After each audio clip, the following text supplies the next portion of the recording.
Hello. We're going to talk about personal boundaries today. And if you have any, or if you don't, this is a way of becoming aware of your personal boundaries. It's very safe and good to be aware of your own personal boundaries. Here that goes.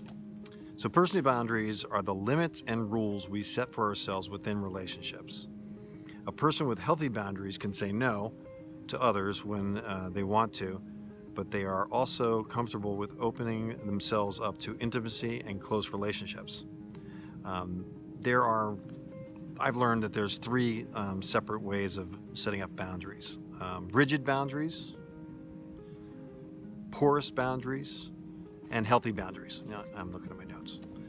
Rigid boundaries they avoid intimacy and close relationships, unlikely to ask for help, has few close relationships, very protective of personal information, which we all have to be in this day and age, may seem detached even with romantic partners, keeps others at a distance to avoid the possibility of rejection. I got this information from a 2016 Therapist Aid LLC. So therapistaid.com you can go to, and I'm working off of a sheet that they supplied. Porous boundaries is the second one.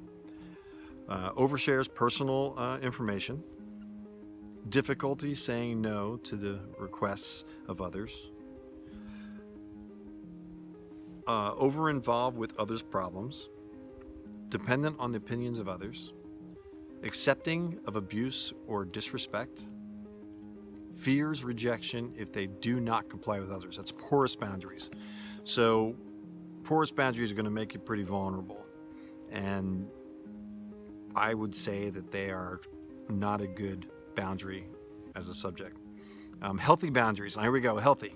Now, most of us dealing with depression probably don't have healthy boundaries, but you can get them. So here's a list of healthy boundaries that you could have. Values own opinions. Doesn't compromise values for others. Shares personal information in an appropriate way. Does not over or undershare. Knows personal wants and needs and can communicate them. And accepting when others say no to them. And most people mix a bunch of different boundary types. For example, someone could have healthy boundaries at work, porous boundaries in romantic relationships, and a mix of all three types with their family. The boundaries that you want to set up around people are the people that are tearing you down, that are in your life, that are beating you up emotionally, even physically, and those boundaries need to be set. You have to protect yourself.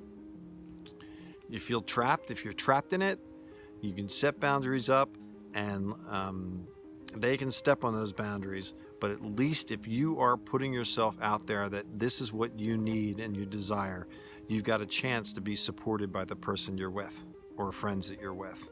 Those people that don't respect your boundaries, and I'm hoping you can get away from them, walk away.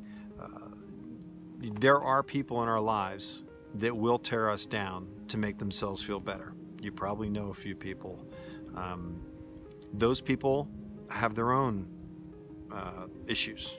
A lot of people do, and I'll be talking about in another video the iceberg, and I'll put it in the title so you can look at that video after this one. But setting up personal boundaries is very, very important.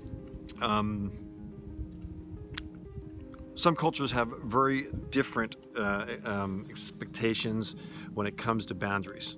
For example, in some cultures, it's considered widely inappropriate to express emotions publicly. In other cultures, emotional expression is encouraged. So you'll see that all around, and there's going to be things you're not comfortable with. Therefore, you can separate yourself from those people, or you can communicate your boundaries, and if they respect your boundaries, your personal boundaries, not that you're throwing everything at them, then they're a person that is worthwhile continuing a relationship with.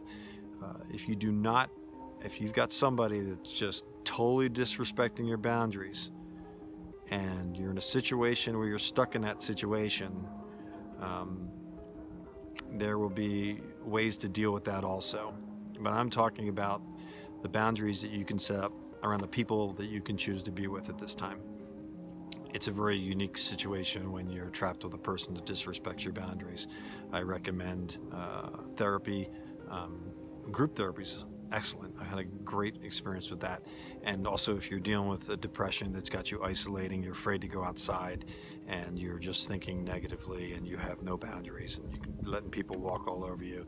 You also add medications to that, and it can help take the edge off and help you get back on your feet. Thank you for watching on Boundaries. It's short but sweet, I hope. It was helpful to you. I have gotten feedback about doing longer videos, maybe 15-minute videos. I'll do that, but right now I'm just going to produce a bunch of topics that I know are tools that can help you. And this tool for boundaries is the awareness of what your boundaries are. And if you got unhealthy boundaries, work on that to change them. So list off your boundaries. What are your boundaries? These exercises are good to write down because it helps anchor it into your mind when you end up in a situation where you need boundaries. Thank you for watching, and I will see you soon. Look out for new videos often. As long as I keep getting tools, guys, I'm going to share them with you. Thanks.